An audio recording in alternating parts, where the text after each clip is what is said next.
Hi guys, napadyud ko i-unboxing karon kani sabon gyapon siya.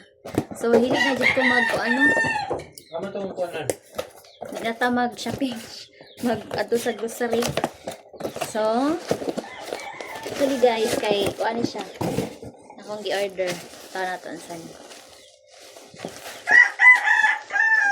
Tong tugutingon.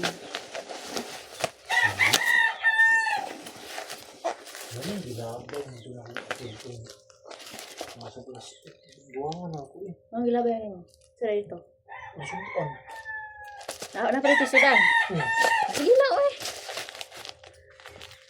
So, guys, siganahan mo mag-order po ani. Butang ako sa shampoo. Buwan ako ito. Kaya normal lang na eh.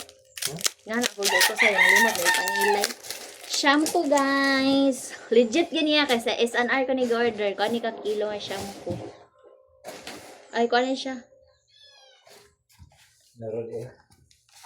Hindi ganyan siya kakuha na. Bawon ako. Bako kayo siya nga shampoo. Oh, ayaw lang eh. Ayaw lang ito ano. Lamig kayo siya. Kung ganahan mo magkuhan, so nanatay shampoo, guys. Oh, dako kay siya. Dugay na ni mahurot actually sa amuang do sa kumbana kay. Paano na mo mahurot na ni? Kanang Buwan. oh, mga 3 4 anak. Sige siya mahurot. Oh? Oh, legit.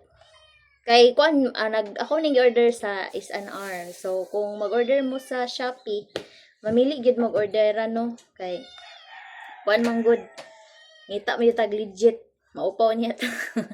So like me kay sensitive ang ako ang ulo, dali ra kay ko kaspahon pag magpatakabit ako shampoo manang nagamit jud kog ani. So kung kamo nahan mo pwede ra pud mo magamit ani, oh. So laban ganahan mo magkuan palit-palit ingani. Kuan na mo, palit na mo.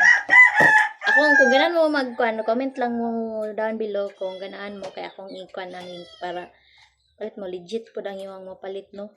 So karon nga panahon kita mo tag legit.